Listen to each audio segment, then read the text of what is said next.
예레미야서 몇 군데를 좀 짚고 넘어가야 될 것 같은데요. 먼저 예레미야서 2장 같이 한번 가보도록 합시다. 예레미야서 2장입니다.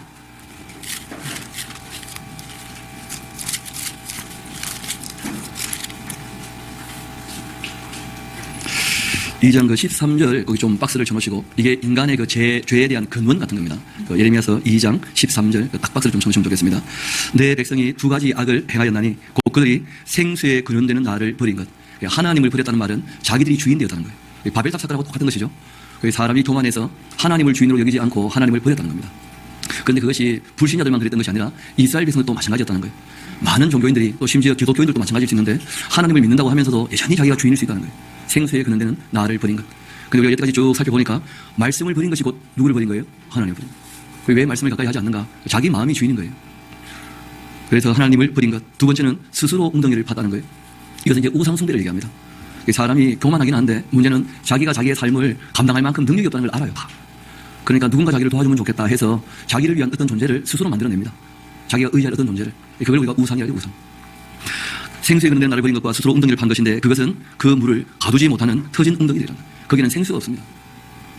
그래서 이 두 가지 교만함과 사람의 욕심 이 두 가지가 아주 근원적인 악이에요. 근원적인 악. 욕심이 잉태한 즉 죄를 낳고 죄가 장성하면 사망이 오는 것이죠. 그리고 하나님은 그 교만한 자를 물리치신 것입니다. 그리고 우리가 조금 뒤로 가서 어디로 가냐면 23장 다시 한번 봅시다. 하나님 말씀을 대하는 아주 기본적인 자세를 이 예레미야 선지자는 우리에게 보여주고 있는데 예레미야서 23장 우리 같이 한번 보도록 합시다. 다 차근차근 읽으면 참 좋겠습니다만은 우리 23절부터 같이 한번 읽어봅시다. 여호와의 말씀이라 나는 가까운 데 있는 하나님이고 먼 데 있는 하나님은 아니겠느냐. 무소부지하시다는 거예요. 근데 사람들이 오해를 해요. 여기는 없겠거니 하면서. 그러니까 자기가 주인 되는 것이죠. 여호와의 말씀이라 사람이 나에게 보이지 아니하려고 누가 자신을 은밀한 곳에 숨길 수가 있겠느냐. 여호와가 말하노라 나는 천지에 충만하지 아니하냐. 그럼에도 불구하고 내 이름을 가지고 거짓을 예언하는 선지자들이 있다는 거예요. 하나님 이름으로 거짓말을 해. 그게 참 헷갈리는 거죠. 그러니까 하나님 이름으로 거짓말 하겠나. 얼마든지 있다는 거예요. 성경은. 그 사람들은 어떤 말을 하느냐. 하나님 말씀을 고지고대로 전하지 않고 내가 누구 얘기하는 거예요? 자기 얘기야. 자기 얘기. 하나님 이름을 가지고 자기 얘기를 해요. 자기 얘기를. 내가 꿈을 꾸었다 막 비전하면서 내가 꿈을 꾸었다 하는 말을 내가 들었는데 거짓을 예언하는 선자들 언제까지 이 마음을 품고 있겠냐. 그들은 자기 마음에 강교한 것을 예언하고 있는 것이다. 자기가 하고 싶은 것을 하나님 이름을 갖고 와가지고는 얻는다는 거예요. 쉽게 말하면 이런 거죠. 여러분 예배당 건축은 하나님의 뜻이겠습니까? 공동의회에서 결의한 것입니까? 그런데 마치 누구 뜻처럼 얘기합니까? 누구 명령처럼 얘기합니까? 그런 얘기를 하는 거예요. 예배당 건물은 우리가 예배하기 위해서 공동의회에서 결의한 거 아니에요. 그게 봉헌하면 되죠. 하나님께. 우리가 이런 마음을 모아서 주님 사랑하는 마음으로 봉헌합니다 하면 충분한 거 아니에요. 하나님께서 나에게 계시를 주셨습니다. 꿈을 주셨습니다. 예배당 건축 막 이런 식으로 한다는 거예요. 우리가 잘 아는 것처럼 처음 성전도 하나님의 명령이었습니까? 다윗의 생각이었습니까? 그게 다윗의 마음이었어요. 처음부터 성전이라는 자체가. 두 번째 성전은 좀 다릅니다. 다윗이 성전을 하나님께 그렇게 드렸을 때 바벨론에서 다시 나오게 되지 않습니까? 그때 하나님께서 적어도 나를 중심으로 너희가 살아가려고 한다면 너희들 여태까지 수준을 보니까 성전이라고 하는 어떤 구심점이 좀 필요하겠다. 그러니까 성전을 좀 좌표하신 거예요. 개념이 전혀 다른 것이죠. 꿈을 꾸었다 하면서 하나님 이름으로 자기의 욕심이나 욕망이나 자기의 이 강교한 생각들을 얘기하는 사람이 얼마든지 있다는 거예요. 그거 주의하는 거예요. 하나님께서. 그리고 말씀하십니다. 그들은 서로 꿈꾼 것들을 말을 해요. 그 생각은 실제로는 그들의 조상들이 바알로 말미암아 내 이름을 잊어버린 것 같이 내 백성이 내 이름을 잊게 하려 함이라. 하나님 말씀은 전혀 가르치지도 않고 하나님을 오히려 잃어버리게 만드는, 잊어버리게 만드는, 꿈을 찾아 살게 만드는 그런 사람들이 있다는 거예요. 여호와의 말씀이라. 여러분 28절 그 박스를 좀 쳐놓으셔야 됩니다. 아주 중요한 말씀인데요. 다시 한번 읽어볼까요? 시작. 여호와의 말씀이라 꿈을 꾼 선지자는 꿈 같은 말을 할 것이지만 내 말을 받은 자는 성실함으로 내 말을 말할 것이라. 겨가 어찌 알곡과 같겠는가. 이게 알곡과 쭉정이죠. 여러분 쭉정이도 겉보기에는 알곡처럼 보여요. 속이 비어 그렇죠. 그렇잖아요. 하나님께서 말씀하신 게 뭐냐면 내 말을 받은 자라면 한 가지를 하나요. 한 가지. 그게 뭐냐면 성실하게 나의 말을 전하는 거예요. 하나님께서. 건물이 있거나 없거나 없는 것보다 있는 게 훨씬 좋죠. 뭐. 그러나 건물은 없어도 된다는 거예요. 실제로 예수님은 예배당 건물을 하나도 안 지으셨습니다. 그래서 하나님 말씀 전하시는데 한 문제 없었어요. 여러분 이 성실이라는 것이 뭔지 우리가 조금 정리하고 가야 될 텐데 그 한 5가지 정도를 좀 메모하시면 좋겠습니다. 그 성실하게 말씀을 전한다. 제일 문제는 뭐냐면 완수하는 것이 성실한 거예요. 그러니까 일단 처음부터 끝까지를 다 해야 뭐 한 거예요? 성실한 거예요. 하다가 그만두면요. 성실한 게 아니죠. 그래서 우리가 이후로 4박 5일 정도의 강좌를 좀 만들어보고 그리고 이 일을 기준으로 해서 집에서 좀 성실하게 성경을 볼 수 있도록 도와드리는 것입니다. 시간만 좀 허락된다면 다 읽어가면서 차근차근 좀 정리하면 좋겠는데 그렇게는 이 4박 5일 동안 쉽지 않거든요. 그래서 저희들이 교회에서는 따로 좀 하고 있습니다. 화요 강좌, 수요 강좌, 주일 강좌에서 그 주중에 하는 강좌는 좀 성실하게 살펴요. 본문을 중심으로 해서 그 예배할 때는 본문 중심으로 살피기에는 다 예배하러 왔던 시간이기 때문에 한두 장 정도, 말 그대로 하나님께서 득담하시는 정도, 예배하러 왔을 때 그래 고맙다, 너희들 이렇게 좀 살면 좋겠다 하는 정도로 말씀을 하는 것이니까요.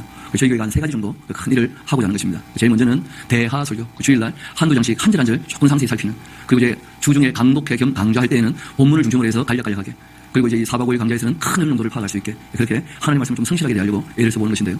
제일 먼저는 완수하는 거예요. 완수. 일단 시작을 했으면 끝까지, 처음부터 어디까지요? 끝까지 완수하는 거예요. 창세기부터 계시록까지 말씀을 맡은 자라면 어떻게든지 간에 창세기부터 계시록까지 다 전하는 것, 이걸 원칙으로 하는 거죠. 성실.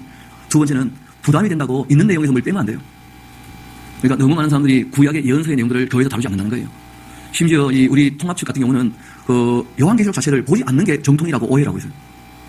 요한계시록 손대면 이단되기 싶다면서 손 못 대게 하는 거예요. 본인이 모른다는 생각을 안 하는 것 같아요. 알려고 안 하는 것 같아요, 보니까. 그래서 뭘 빼지 않도록, 66권 중에 난 하나도 빼지 않도록. 또 한 가지가 뭐냐면 지금 여기서 얘기하는 하나님의 이름을 가지고 왔음에도 불구하고 하나님 말씀에다가 자기의 꿈이나 강교한 자기 생각을 자꾸 집어넣는 거예요. 뭘 더하면 안 돼요.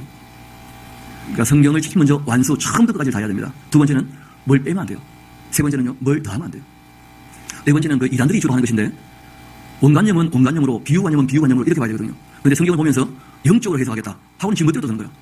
영이 한답시고. 그러니까 성도들을 모르고 지만 한다고 들으니까 그 왜곡이 일어나도 아무도 모르는 거예요. 그게 옳은 줄 알고. 여러분, 하나님 말씀은 알아듣게 말씀하신 거예요. 인격적이신 분입니다. 지금 우리가 쭉 같이 살펴보고 있지만, 제가 설명은 하고 있지만 본문 내용들하고 같은 얘기를 합니까? 다른 얘기를 합니까? 여러분 들어보기에 어떻게 얼토당 받는 것 같습니까? 납득이 됩니까? 인격적으로. 원만하게 이해가 돼야 돼요. 왜곡시키면 안 되는 거예요. 왜곡. 근데 너무 많은 왜곡이 일어나고 있다는 거예요. 너무 많은 왜곡이. 그래서 네 번째는 왜곡시키지 않도록.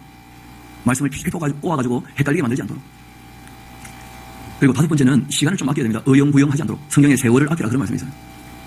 우리가 지금 창세기부터 해서 꽤 왔지 않습니까? 지금 오늘 예레미야서 이제 마무리하고, 그 아침 먹기 전까지 가능하면 구약을 좀 마무리하고, 점심 먹기 전까지 구약을 마무리하고, 점심 먹고 난 다음부터 신약에 들어가려고 하는데, 여러분 어때요? 월, 화, 수, 오늘 목요일이죠. 이렇게 쭉 흐름을 봐도 어때요? 성경 알만한 책 같아요? 아니면 도무지 알기 어려운 책 같아요? 알만한 그런 서광이 좀 비치십니까? 그래요. 우리가 3일만 해도 이 정도는 볼 수 있거든요. 근데 30년, 40년 신앙생활 했는데 66년 중에 한 번도 정리가 된 게 없다. 그건 너무 우리가 교육을 이상하게 한 거예요. 지금 하다못해 초등학교를 다녀도 6년 다니면 책을 뗀다고요. 따박따박. 맞습니까? 근데 교회에서는 떼는 책이 한 번도 없는 것 같아요. 초등부, 중고등부, 청년부 그렇게 나오는데 큰 세월을 아끼지 않고 시간을 의용부용 버리는 것 같아요. 그래서 이 다섯 가지를 꼭 기억하십시다. 제일 먼저 어떻게 해요? 완수하는 것. 두 번째는 뭘 빼지 않는 것. 세 번째는 뭘 더하지 않는 것. 네 번째는 왜곡시키지 않는 것. 그런 기록된 원목 그대로. 다섯 번째는 세월을 아끼는 것. 그런 것들 잘해야 하나님 말씀을 성실하게 우리가 전할 수 있다 할 수 있는 거예요. 그래서 성실하게 전하지 않는다면 그게 신앙생활의 쭉정이라는 거예요. 교와 알곡은 그렇게 차이가 난다 하고 말씀하신 겁니다. 처음에 내 글기는 뭐라고 되겠습니까? 하나님 이름을 가지고 하나님 말씀이라고 다 내걸어놓고 성실하게 가르치느냐, 자기 멋대로 얘기하느냐, 큰 차이가 난다는 거예요. 그게 교와 알곡이에요. 일전에 제가 가르쳤던 한 청년 중에 하나가 서울에 있는 꽤 규모 있는 교회에 이제 다니게 된 거예요. 근데 그 교회 가니까 성경을 안 가르치는 거야. 규모가 굉장히 크고 청년들이 그렇게 많이 모였는데 성경 공부한다고 하는데 고린도 전서를 배우는데 2년 3년이 걸리는 거예요. 그걸 66권은 언제 배웁니까? 오늘 저녁에 저희들이 고린도 전서 같이 정리할 거거든요. 한 2시간이나 3시간이면 충분합니다. 또 우리가 그 책들을 그만큼 시간을 배려하지 못하는 게 조금 아쉽지만, 그런데 이 아이가 한 2년쯤 다녔는데 특별 새벽 기도회를 하게 됐는데 주제가 뭐냐면 하나님 주신 그 말씀. 타이틀이 너무 마음에 드는 거예요. 드디어 이제 우리 목사님이 성경을 가르쳐 주시는구나 해가지고 40일 동안 새벽 기도에 빠짐없이 나갔다는 거예요. 근데 놀랍게도 40일 동안 성경 한 권도 안 배우고 항상 2절 읽고 난 다음에 많은 예화를 가지고 뭘 얘기하냐면 성경은 정말 소중한 책이다. 성경이 소중한 거 누가 모릅니까? 그러니까 그 내용을 알고 싶은 거 아니에요. 근데 40일 동안 성경 소중하다는 얘기를 끊임없이 하고 있는데 온갖 예화를 들어가지고 정작 한 번도 못 배웠다는 거예요. 40일 동안. 어떻게 생각하세요? 그런 일이 지금도 있습니까? 없습니까? 얼마든지 있다는 거예요. 어떤 분은 저한테 와서 그런 얘기예요. 성경을 읽어라. 성경은 너무 귀중한 하나님 말씀이다. 얘기하는 목사는 너무 많이 만나봤다는 거예요. 근데 정작 성경을 함께 한 장이라도 같이 읽어준 목사를 만나본 적이 없다는 거예요. 한 장이라도. 딱 같이 앉아가지고 성경 한두 장 같이 읽어주면서 설명해주는 목사를 만나본 적이 없다는 거예요. 자기 인생에서. 여러분 어때요? 그런 목사 좀 만나보셨습니까? 이 얘기잖아요. 그분이 저한테 와서 그런 얘기하는 거예요. 성경 읽어주는 사람은 참 맞다는 거예요. 그리고 저보고 이상하다는 거예요. 아니 성경 읽어주는 사람이 이상합니까? 안 읽어주는 사람이 이상합니까? 목사인데. 그리고 우리가 너무 어이없이 하고 있다는 거예요. 성실하지 않게. 하나님이 바라시는 성실은 딴 게 아니에요. 내 말을 성실하게 어떻게 해요? 전하는 거예요. 내 말을. 하나님 말씀. 이어봅시다. 29절 여호와의 말씀이라 내 말이 불같이 아니하냐. 바위를 쳐도 붙들리는 방망이 같이 않더냐. 여호와의 말씀이라 그러므로 봐라. 서로 나의 말을 덕질하는 선자들이 있다는 거예요. 그런 것들 내가 칠 것이다. 성실하지 않으면 하나님 말씀을 훔치는 사람들이야. 하나님 말씀을 다 전하려고 하지 않고 하나님 말씀을 가지고 자기의 뭘 하려고 싶어해. 그럼 다 동문들이죠. 여호와의 말씀이라 보라. 그들이 혀를 올려 여호와가 말씀하셨다 하는 선자들 그거 내가 칠 것이다. 여호와의 말씀이라 봐라. 거짓 꿈을 예언하여 이르며 거짓과 헛된 자만심 가지고 내 백성들을 어떻게 하고 있다고요? 미혹하게 하는 자. 그러니까 그게 또 아주 달콤해 보이는 거예요. 비전을 얘기하니까 막 정말 뭐 될 줄 알고. 내가 그들을 보내지도 않았는데 명령하지도 않았는데 그들은 이 백성에게 아무 유익이 없는 사람이다. 여호와의 말씀이니라. 이 백성이나 선지자나 제사장이 너에게 물어 이르기를 여호와의 그 엄중한 말씀이 뭐냐 이렇게 물을 거라는 거예요. 자꾸. 하나님 말씀은 엄중한 말씀입니까? 알아듣는 말씀입니까? 그러니까 못 알아듣는 것처럼 얘기하지 말라는 거예요. 어떤 분은 하나님 말씀은 심요 막치하고 막 깊이가 있어가지고 막 우리 같은 사람이 어떻게 알겠느냐 하면서 그런 식으로 말씀을 어렵게 만들어버린다는 거예요. 그냥 그런 말씀들이 아니거든요. 읽어보면 기본적인 상식과 배경을 가지고 읽어보면 누구나 알만하게 말씀하셨어요. 우리 하나님 아버지께서 우리 수준을 아실까요? 모르실까요? 그럼 알만하게 했겠습니까? 모르게 하시겠습니까? 그런데 모르겠다는 거예요. 엄중한 말씀, 엄하고 중한 말씀, 이런 식으로 가지고 하나님 말씀을 가까이 못하게. 그렇게 묻고는 너는 그들에게 대답하기를 엄중한 말씀이 뭐라고 묻느냐? 그렇게 묻는 사람들 여호와의 말씀에 내가 너희를 어떻게 할 거라고요? 버려버릴 것이다. 하나님의 말씀을 가까이 하지 못하게 하는 사람들 내가 버려버릴 것이다. 또 여호와의 엄중한 말씀이다. 그렇게 하는 선자에게 또 제사장에게 백성에게는 내가 그 사람과 그 집안을 벌할 거다. 이게 하나님의 말씀이었어. 또 여호와의 엄중한 말씀이라는 그 선자에게나 제사장이나 백성에게나 내가 그 사람과 그 집안을 벌하고 너희는 서로 이웃과 형제에게 물어봐라. 여호와께서 무엇이라고 응답하셨으며 또 여호와께서 무엇이라고 말씀하셨냐 하고. 그러니까 이웃과 형제에게 말씀이랍니다. 또 그 말씀이 누구나 공감이 이해가 되고 그런 말씀이라 하나님의 말씀. 이거 신은 엄중한 말이에게 하는 이유가 있느냐면 모르겠다. 뭐 깊이가 가지고. 옛날에 어른 목사님 중에 그런 말씀하신 분이 계시다 그래요. 하나님 말씀 잘 있다가 이해가 안 되가 물어보면 목사님께 그거는 은 땅에 있는 씨앗 같으니까 내버려둬라 그런다는 거예요. 은 땅에 있는 씨앗은 나와요 안 나와요? 하나님 말씀 중에 은 땅에 있는 씨앗 같은 게 있습니까 없습니까? 다 드러내셨는데. 그러니까 본인 모른다는 말을요 너무 점잖게 하시는 거라. 본인 모른다는 말을. 모르면 미안하다 내가 공부해서 알려줄게 이렇게 해야 될 거 아니에요. 그 말씀은 은 땅에 있는 씨앗 같으니까 내버려둬라 그런다는 거예요. 하나님이 다 알기를 원하셨는데. 이어봅시다. 다시는 여호와의 엄중한 말씀이라 말하지 마라. 각 사람의 말이 자기에게 중벌일 텐데 이는 너희가 살아계신 하나님 만군의 여호와의 우리 하나님의 말씀을 망령되이 사용하는 것이다. 하나님의 말씀을 모르는 말씀처럼 취급하는 것 그게 하나님을 망령되이 하는 것. 너는 또 선지자에게 말하기를 여호와께서 너에게 무엇이라고 하셨으며 여호와께서 무엇이라 말씀하셨느냐. 너희는 여호와의 엄중한 말씀이라 이렇게 말하는 모양인데 그러므로 여호와께서 이와 같이 말씀하신다. 내가 너희에게 사람을 보내어 너희는 여호와의 엄중한 말씀이라 그런 말 하지 말라. 내가 너희를 온전히 잊어버릴 것이다. 여러분 이건 굉장히 두려운 말씀인데 내 말을 읽어봤자 알아듣지 못하는 사람이라면 하나님 백성 아니라는 거예요. 그렇지 않습니까? 하나님께서 충분히 알만하게 말씀하셨는데 그 말씀을 알아듣지 못해. 내용도 모르겠고 그럼 하나님 백성 아니라는 거예요. 버릴 자식이라는 거예요. 내가 너희를 온전히 잊어버리고 내가 너희와 너희 조상에게 준 이 성읍을 내 앞에서 내버려 너희는 영원한 치욕과 잊지 못할 영원한 수치를 당하게 하리라. 그렇게 말씀하신 거예요. 그래서 이 이스라엘 백성들이 하나님 말씀을 알지 못해서 듣지 못해서 지키지 않아서 결국 바벨론에 잡혀가는 거예요. 또 우리 조금 뒤로 갑시다. 31장 31절 우리가 크게 오해하는 그 구절 중에 하나인데요. 예레미야서 31장 31절 같이 가봅시다. 우리 다시 한번 읽어볼까요? 시작. 여호와의 말씀이니라. 보라 날이 이르리니 내가 이스라엘 집과 유다 집에 새 언약을 맺으리라. 여러분 그런 말 들어보셨죠? 우리는 새 언약의 백성이다. 틀린 말은 아니지만 맞는 말도 아니라는 거예요. 왜냐하면 우리는 옛날에 맺은 약속이 없어요. 이방인들은. 맞습니까? 교회는 옛날에 무슨 약속을 맺었고 새롭게 약속을 맺고 그러지 않았다는 거예요. 교회는 예수님께서 새롭게 약속을 맺을 때 그때부터 시작된 거예요. 성령 오셔서. 그러니까 우리는 모든 언약이 다 은혜의 언약입니다. 여기 얘기하는 새 언약은 대상이 명시되어 있어요.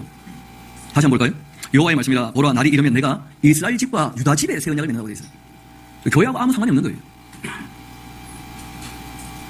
그 내용이 이제 우리와 관련이 있는 것이죠. 그러니까 이 구절 자체는 교회와는 별로 상관이 없는 구절이에요. 아니 대상이 명시되어 있잖아요. 이스라엘 집과 유다 집에. 왜냐하면 출애굽했을 때 맺었던 그 언약이 말라기로 끼어지지 않습니까? 그러니까 메시아라고 하는 분이 오실 때는 이 유대인들에게 있어서 새로운 언약으로 오시는 거예요. 유대인들에게. 그래서 예수님께서 3년 반 동안 일하실 때는 뭐라고 얘기하십니까? 내가 이스라엘 집 밖에는 보냄을 받지 않았다. 아주 노골적으로 말씀하셨어요. 3년 반 동안 일하실 때. 그리고 이후에 있을 천년 왕국 그 회복의 때는 누구와 관련된 겁니까? 이스라엘 백성들하고. 그래서 내가 새 언약을 맺는다 말씀하실 때는 이스라엘 집과 유다 집이라고 하는 명시가 되어 있다는 거예요. 우리가 상관없는 얘기예요. 또 한번 봅시다. 이 언약은 바로 나오죠. 내가 그들의 조상들의 손잡고 애굽 땅에서 인도하여 내는 날 맺은 것과 같지 아니하다. 내가 그들의 남편이 되었는데도 그들이 내 언약을 어떻게 했다는 거예요? 깨뜨렸다는 거예요. 여러분 참 님이라 그런 표현 하잖아요. 그렇죠? 남편한테 또는 뭐 배우자한테 내 님입니다. 내 님이시여 하면서 뭐 그런 걸 하잖아요. 근데 놀랍게도 님에다가 점 하나만 찍으면 남이 돼요. 남. 님이라는 글자에 점 하나만 찍으면 남이 되는 게 인생사라는 거예요. 무슨 말이냐면 하나님과 이스라엘 백성 사이에 마치 혼인처럼 결혼식처럼 하나님께서 출애굽 언약을 맺으셨는데 결국은 남이 되고 말았다는 거예요. 근데 새 언약은 뭐냐면 아버지와 자녀같이 맺는 언약이라는 거예요. 그러니까 깨뜨릴 수 있다는 거예요, 없다는 거예요. 쉽게 말해서 천년 왕국에 대한 이 회복에 대한 약속은 깨어질 수 없는 거라는 거예요. 출애굽 언약은 깨어졌습니까? 안 깨어졌습니까? 깨어졌기 때문에 바벨론 간 거 아니에요. 그것이 새 언약의 내용이거든요. 교회에 대한 문제가 아니었다는 거예요. 근데 어떤 교회는 교회 이름이 새 언약 교회라. 저한테 상담하러 오셨더라고. 장로님 중에 한 분이. 원래 교회 이름이 있었는데 교회 이름을 바꿨다는 거야. 새 언약 교회. 근데 목사님께 들어보니까 그 새 언약은 우리한테 하신 게 아니라면서요. 그거 어떡합니까? 제가 물어봤어요. 어떡합니까? 내가 다른 목사도 아닌데 어떡하냐고 대체. 그거 뭐 말릴 수 없는 거죠 뭐. 그러나 알고는 있어야 돼요. 좀 더 봅시다. 그러나 그날 후 내가 이스라엘 집과 맺을 언약은 이라다. 또 나오잖아요. 누구와 맺을 언약이에요? 이스라엘 집. 교회의 문제가 아니어서 시모터가. 곧 내가 나의 법을 그들의 속에 두고 그들의 마음에 기록하여 나는 그들의 하나님 되고 그들은 내 백성이 될 것이라. 여호와의 말씀이라. 그들이 다시는 각 이웃과 형제를 가르쳐 이르기를 너는 여호와를 알라 하지도 아니할 거야. 이는 작은 자부터 큰 자까지 다 하나님을 어떻게 됐다고 봅니까? 알게. 그러니까 예수님 재림하시고 난 다음에는 다 알게 된다는 거예요. 정리가 다 끝났으니까 성경도. 너는 여호와를 알라 하지 아니하리니 이는 작은 자부터 큰 자까지 다 나를 알기 때문이라. 내가 그들과 악행을 사하고 다시는 그 죄를 기억지 아니할 때. 그러니까 이런 것은 다 천년 왕국에 대한 약속들이다. 궁극적인 회복, 이스라엘 나라에. 우리 33장 같이 한번 봅시다. 또 33장 3절 너무 많이 들었죠, 그렇죠? 막 기도할 때마다 막 너는 내게 부르짖으라 젠장하면서 막 떠드는데 그거 전혀 그런 말이 아니에요. 우리 1절부터 한번 봅시다. 우리가 지금 배경을 알잖아요. 예레미야가 지금 참 행복합니까? 힘들고 어려울 때를 지내고 있습니까? 그렇잖아요. 그래서 하나님께서 예레미야를 좀 격려하고 싶으신 거예요. 그래서 이런 말씀하신 겁니다. 예레미야가 아직 12대 때 같이 있을 그때 여호와의 말씀이 그에게 두 번째 임했는데 이르시되 이를 행하시는 여호와 그것을 만들며 성취하시는 여호와 그 이름을 여호와라 하는 이가 이와 같이 이르시되 너는 이때 너는 누굴까요? 우리 보고 하신 말씀이 전혀 아니에요. 게다가 원어를 보면 그 히브리어는 성수격이 나오거든요. 일단 남성이에요. 적어놓으세요. 여자는 상관없다 일단. 남성이 남성. 게다가 단수입니다. 단수. 그리고 2인칭으로 되어 있어요. 예레미야 당사자 딱 한 명에게 하신 말씀이에요. 그리고 이때 부르짖으라 그런 뜻이 아닙니다. 가라. 너 나를 좀 불러. 너무 좌절하고 남하고 힘들어하지 말고 나를 좀 봐. 나를. 하나님께 하신 거예요. 내가 너에게 크고 비밀한 일 보여줄게. 그러니까 이 이스라엘 나라가 남유다가 바벨론에 무너지는 게 끝이 아니야. 내가 바벨론에서 돌아온다는 비전도 보여줄게. 이후에 메시아를 보내준다는 것도 보여줄게. 크고 비밀한 일의 내용이 뒤에 다 나와요. 이것만 보면. 그런데 그 뭐 큰 내용을 읽지 않고 요 한 일 가지고 막 기도회를 인도하니까 엉망이 되고 마는 게 교회가. 하나님 말씀을 너무 불성실하게 대한다. 또 우리 한 곳에 더 가보도록 합시다. 어디 가냐면 예레미야 35장 말씀 같이 가보는데 여러분 그 35장의 내용은 구원론에 대하여 새로운 지평을 좀 열어주는 그런 내용이기도 합니다. 우리는 막 구원의 어떤 특별한 이 방법이 있는 줄 알고 아니면 구원의 어떤 특별한 구도가 있는 줄 알고 생각하는 모양인데 여러분 구원론이라고 하는 것은 이론적으로 정리되는 게 아닙니다. 구원의 방법을 우리가 갖고 있는 게 아니에요. 구원은 하나님께서 은혜로 베푸시는 줄 믿습니다. 그걸 명확히 우리가 인식할 필요가 있어요. 우리 한번 볼까요? 어떤 얘기냐면 이런 거예요. 그 예후 기억나시죠? 그 왜 오므리 왕조를 멸망시켰던 그 예후. 그 예후가 이 북왕국 이스라엘을 이제 정복시키고 쿠데타를 성공하게 될 때 그 예후를 도왔던 사람이 있었어요. 여호나답이라고. 이 레갑이라는 사람의 후손이고 개인 족속이에요. 그러니까 쉽게 말하면 떠도는 사람들이다. 지금도 있습니다. 그들이 베두윈이라 그래가지고 그 그냥 천막 짓고 양 몇 마리 키우면서 염소 몇 마리 키우면서 떠도는 사람들이 있어요. 그 사람들이 왜 그렇게 살게 됐는지 그 배경을 얘기하시는 내용인데 이 여호나답이라는 사람이 자기가 출세를 해봤다는 거야. 그 출세를 해보니까 여러 가지로 힘들어. 왜냐하면 시기와 질투가 많을 뿐더러 자기가 쌓아 올렸던 부귀와 명성을요 자기 자녀에게 넘겨줄 수도 없는 입장이라는 거예요. 왜냐하면 이방인이니까. 게다가 이스라엘 백성들은 50년 되면 다 신이 되면 땅을 다 또 돌려줘야 되잖아요.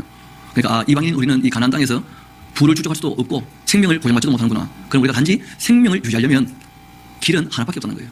그게 뭐냐면 욕심을 다버려야 돼. 그래서 이 여호나답이 자기 후손들, 자기 자녀들에게 몇 가지 유언을 얘기를 했어요. 그 첫 번째는 일단 술 먹지 마라. 나시는 거 상관없습니다. 왜냐하면 술 먹고 까불다가 문제가 벌어지면 여러분 그 이스라엘 경찰이 이스라엘을 보호하겠습니까? 이방인을 보호하겠습니까? 그 뻔하니까 술 먹고 까불지 말라는 거예요. 이스라엘 민족도 아니면서. 그러니까 절대 술 먹지 말라. 두 번째는 집을 짓지 마라. 왜냐하면 집을 지으면 재산을 축적하고 싶은 마음이 생긴다는 거예요. 그러면 그 욕심 때문에 이제 이웃들에게 미움을 받는다는 거예요. 저 자식 저거 이스라엘 백성도 아니면서 왜 여기서 이렇게 잘 사는 거야? 그런 소리 들으면 만사평하다는 거예요. 그러니까 집을 짓지 말라는 거예요. 그러니까 지금까지 텐트에서 사는 거예요. 텐트에서. 세 번째는 기업을 일구지 말라는 거예요. 땅을 갈아엎어가지고. 어차피 너희들 거 안 되니까. 시간만 지나면 다 뺏길 거니까. 그러니까 너희들이 단지 한 가지 생명을 유지하려면 뭘 유지하려면요? 생명을 유지하려면 포도주 마시지 말고 집 짓지 말고 기업을 일구지 마라. 이 부탁을 했다는 거예요. 하나님께서 예레미야를 불렀어요. 그리고는 이렇게 말씀하십니다. 너 저기 가서 여호나답의 유언을 지키는 레갑의 후손들 그 겐족속들 데리고 성전에 들어가서 술을 마시라고 한번 해보라는 거예요. 술을 마시는지 안 마시는지. 우리 한번 35장 같이 한번 봅시다. 12절. 그때 이 여호와의 말씀이 예레미야에게 임하여 이르시되 만군의 여호와 이스라엘 하나님께서 이와 같이 말씀하신다. 너 가서 유다 사람들과 예루살렘 주민에게 이르기를 너희가 내 말을 들으며 교훈을 받지 아니하겠느냐. 여호와의 말씀이니라. 레갑의 아들 요나답이 그 자손에게 포도주를 마시지 말라 했던 그 명령은 어떻게 되고 있다는 거예요? 실행되고 있다는 거예요. 그러니까 하나님께서 지금 300년 넘게 지켜봐 오고 계셨어요. 이 요나답의 그 후손들, 레갑의 자손들이 어떻게 살고 있는지. 근데 놀랍게도 300년 넘는 세월 동안 계속 조상의 유언을 지키고 있다고 보니까 그 명령은 실행되고 있다. 그들은 그 조상의 명령을 순종하여 오늘까지도 마시지 아니하거늘 내가 너에게 말하고 끊임없이 말해도 너희는 내게 순종하지 않는다는 거예요. 하나님께서 무슨 얘기 하시느냐면 레갑의 후손들이 내 말을 못 들어서 그렇지 자기 부모와 조상들이 생명을 위하여 유익을 위하여 했던 말을 지금까지 지키고 있다면 이들이 내 말을 들었다면 얼마나 잘 지키냐는 거예요. 내 말을 전해주는 사람이 없어서 못 들었을 뿐이지. 그걸로 너희 이스라엘 민족들은 내 말을 그렇게 많이 들어놓고도 왜 하나도 안 지키냐? 하나님 그게 마음이 상하신다. 좀 더 이어봅시다.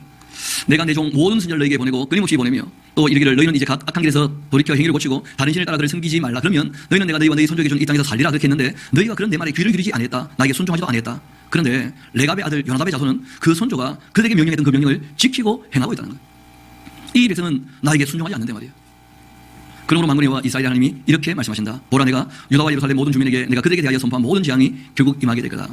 이는 내가 그들에게 말해도 듣지 않았고 불러도 대하지 아니하였기 때문이다. 그렇게 말씀하시고 이 여호나답의 유언을 지키는 레갑의 후손들에게는 따로 한 말씀하신 게 있어요. 우리 한번 18절 봅시다. 19절. 예레미야가 이 레갑 사람의 가문에게 이르되 만군의 여호와 이스라엘 하나님께서 이와 같이 말씀하셨다. 너희가 너희 손조 요나답의 명령을 순종하고 그 모든 규율을 지키며 그가 너희에게 명령한 것을 다 행했구나. 그러므로 인과죠, 그렇죠? 그러니까 여러분 여호나답의 유언을 지키는 이 사람들이 뭐 하나님을 믿는다 그런 거 있습니까 없습니까? 그런 게 전혀 전제되지 않아요. 아주 인격적으로 부모님 말씀, 선조들의 그 아주 아름다운 교훈, 양심적으로 살폈을 때 너무 옳은 생명을 소중히 여기는 그 마음을 가지고 지금까지 살아왔는데 그걸 하나님이 지켜보고 계셨다는 거예요.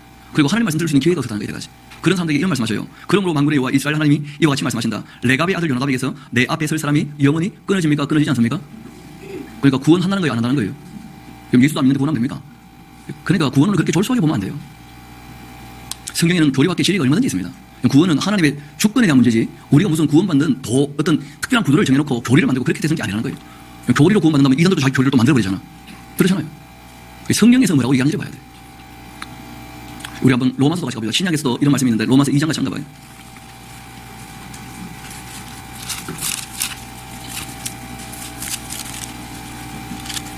우리 13절부터 볼까요? 2장 13절 하나님 앞에서는 율법을 듣는 자가 의인이 아니고 오직 율법을 행하는 자라야 의롭다 하심을 얻게 될 것이다. 이 로마서에 있는 말씀입니다. 그리고는 뭐라고 말씀하시냐면 14절 봐요. 그 기록된 이 율법이 없는 이방인들은 그러면 어떻게 하냐? 율법 자체가 없는데 아니라는 거예요. 본성으로 율법의 일을 행할 때 이 사람은 율법이 없어도 자기가 자기에게 율법이 돼요. 그러니까 이 본성으로 지키는 율법이 뭐냐면 양심이 양심. 좀 더 봅시다. 이런 일은 그 양심이 뭐가 된다고요? 증거가 된다고. 그 생각들이 서로 혹은 고발하며 속은 변명하여 그 마음에 새긴 율법의 행위를 나타내느니라. 여러분 로마서 10장에서 마음으로 믿고 입으로 시인하여 구원에 이른다 하고 얘기할 때는 대상이 우리가 아닙니다. 그는 대상이 명시되어 있어요. 여러분 로마서 9장과 10장과 11장은 유대인들을 향하여 하신 말씀이었어요. 쉽게 말해서 유대인 사회에서는 예수님을 메시아로 입으로 시인하게 되어지면 일단 출교당합니다. 그리고 이교도로 취급받으면서 돌에 맞아 죽을 수 있어요. 실제로 돌에 맞아 죽은 사람이 있잖아요. 스데반이라고. 그러니까 정말 예수님이 나무에 달렸는데 저주받은 분이 아니라 우리 때문에 저주받으셔가지고 구약에 약속된 그 메시아라는 것이 정말 마음에 믿어져서 출교당할 정도의 리스크를 충분히 감당하고 감수하고 또 돌에 맞아 죽을 것까지도 충분히 알면서도 입으로 예수님을 자기의 구세주라 시인한다면 그건 진짜 구원받을 만한 믿음 아니겠는가? 그렇게 얘기하신 거예요. 그게 무슨 구원받는 방법인 줄 알고 막 사형리하면서 따라합시다. 예수 나의 구세주 입으로 시인해보면요 구원받으셨습니다. 그게 말이 되냐 그게. 그러니까 하나님 말씀을 너무 불성실하게 됐다는 거예요. 교회가. 다시 말씀드립니다. 구원이라고 하는 것은 우리에게서 하는 게 아니에요. 구원은 하나님의 은혜인 줄 믿습니다.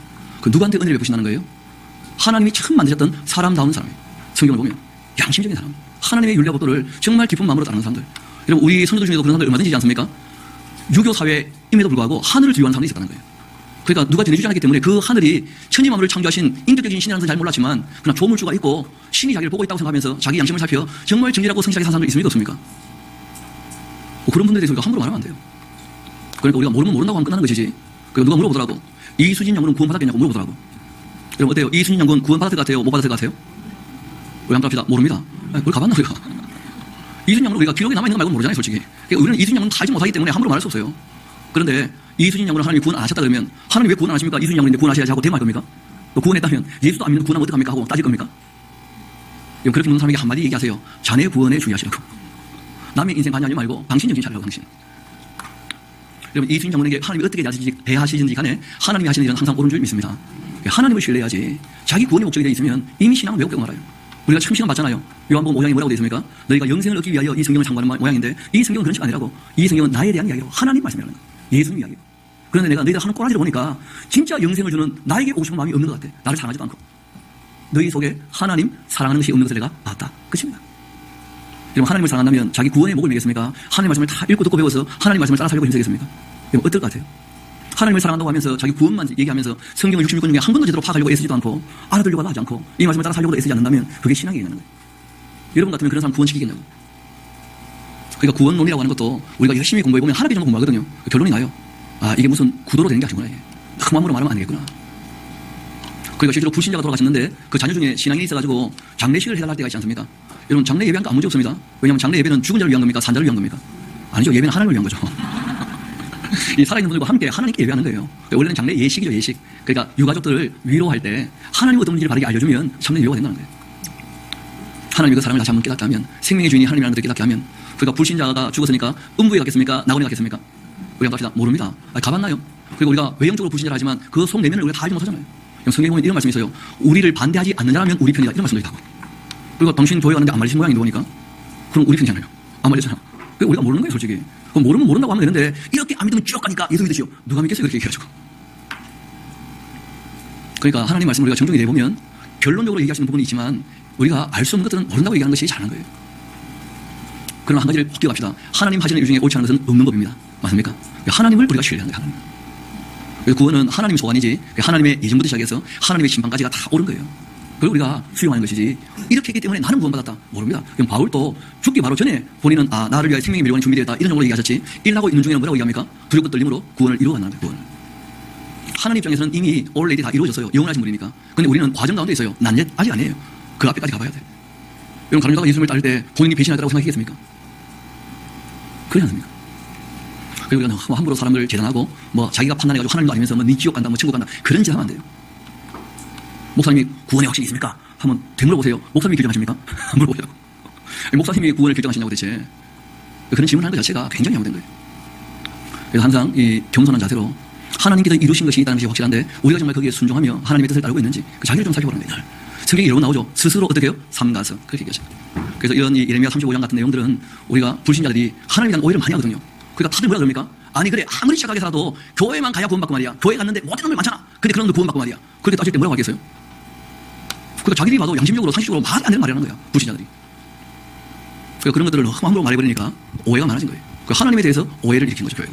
그래서 이런 말씀들을 보면서 구원의 문제는 누구 소관이라고요? 하나님 소관. 여러분 저희 교단은 한 구원에 대한 과정 정도를 얘기합니다. 첫 번째는 하나님이 예정하셨다는 예정. 두 번째는 하나님이 때가 되어지면 그 자녀를 부르신다는 거예요. 이걸 소명이라고 해요. 소명. 부르신 사람들은 그 사실이 믿어진다는 거예요. 그러면 이제 이 사람은 세례를 받게 되어집니다. 그러니까 예정과 소명과 그리고 이제 중생이에요. 중생. 그것이 이제 믿어지게 되어지면 그러면 이제 세례를 받는 거예요. 그런 사람들은 성화의 길을 걸어가요. 멈추지 않습니다. 다 거룩해지려고 애를 쓴다는 거예요. 그러면 우리 주님께서 마침내 영화롭게 하실 줄 믿습니다.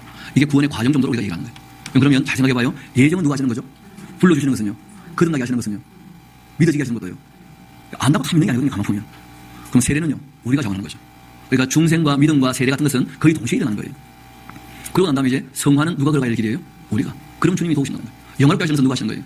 그러니까 하나님 하시는 일 걱정하지 마시고 우리에게 하라고 하시는 것에 관심을 가지시라는 거예요. 신앙은 성화의 길을 걸어가는 이 삶이 중요하다는 거예요. 그러니까 저희가 막 그냥 구원만 얘기하니까 전혀 거룩해지지 않는 거예요. 삶이. 그러나 하나님이 알아서 하실 겁니다. 염려하지 마세요.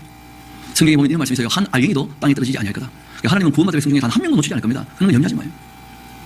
게다가 제 아이들이 전화를 해요. 아빠 하면서 있잖아요 아빠 제가 오늘 집에 가서 잘 수가 있나요? 그럼 물어봐요. 애들이 저녁마다 전화해가지고 아빠 오늘 집에 갈 수 있어요 없어요? 제가 오늘 안 집에 그럼 물어봐요. 아니 하나님을 아버지라고 하면서 천국 가는 것도 걱정이 됩니까? 아버지인데. 그런 거 거기 하는 사람 보면 더 웃기는 거라. 하나님 아버지 나 구원받을까요? 아니 아버지인데 아버지. 대체 하나님을 어떻게 생각하는 거예요? 하나님을.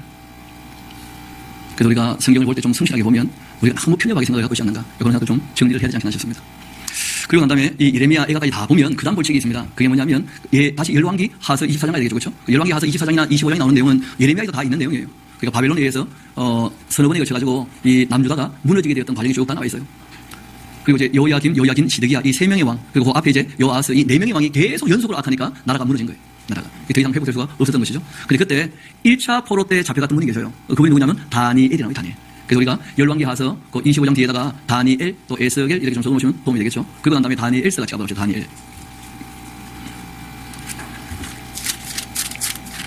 다니엘서 같이 가봅시다. 연대기 순으로 일어나는 말이 무슨 말인지 좀 이해가 되시죠? 그리고 역사적 배경을 가지고 예언서를 접하니까 납득이 좀 쉽게 되십니까? 그래서 우리가 순서대로 읽자는 말씀드린 거예요. 자, 다니엘서 같이 가보는데요. 그럼 다니엘서는 크게 두 가지 이야기입니다. 제일 먼저는 뭐냐면 1장부터 6장까지는 역사 이야기예요. 역사 이야기. 두 나라 역사입니다. 바벨론과 그리고 페르시아. 메데 페르시아 일어나고 있는데 이 두 나라 역사 이야기인데 이 역사로 말미암아서 주시는 교훈들이 있다는 거예요. 교훈들이. 그 다음에 7장부터 시작해서 12장까지는 다니엘이 봤던 그 환상 같은 거죠. 환상. 하나님이 보여준 계시. 그 계시로 말미암아 얻게 된 교훈이에요. 교훈. 두 개로 나눠보면 좀 쉽습니다. 1장부터 6장까지 내용은 잘 아시는 거예요. 1차 포로 때 다니엘, 하나냐, 미사엘, 아사랴 잡혀갔잖아요. 그리고 이 바벨론 정책은 그 쉽게 말하면 엘리트 정책이라 그래서 똑똑한 애들 뽑아가지고 교육을 시키는 거예요. 그리고 난 다음에 이제 이 아이들이 야망을 갖지 못하게 하려고 거세를 많이 해요. 거세. 그리고 이제 왕을 섬기게 하는 거예요. 그래서 환광장 이렇게 나오죠. 환관이 거세 당한 사람 아니에요. 거기에 사람을 붙인 거예요. 그러니까 다니엘, 하나냐, 미사엘, 아사랴도 원하지는 않았겠지만 뭐 다 거세가 되겠죠. 뭐. 그리고 군 얘기들이 전혀 나오지 않습니다. 자녀 얘기도 안 나오고. 여하튼 이 다니엘, 하나냐, 미사엘, 아사랴가 제일 먼저가 뭐냐면 결단.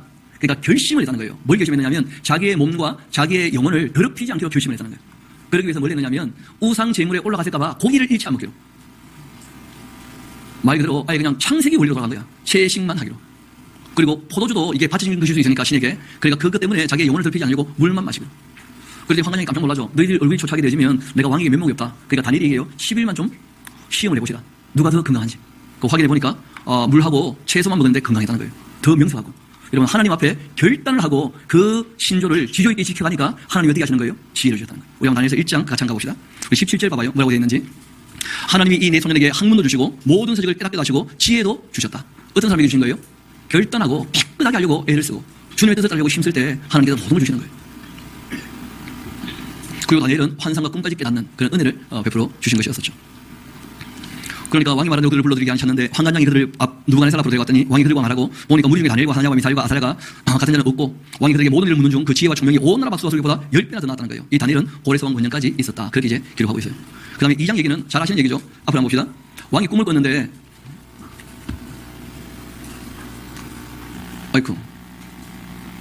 왕이 꿈을 꿨는데 그 꿈의 내용이 뭐였냐면 신상을 보게 되다니 신상을 한번 봅시다.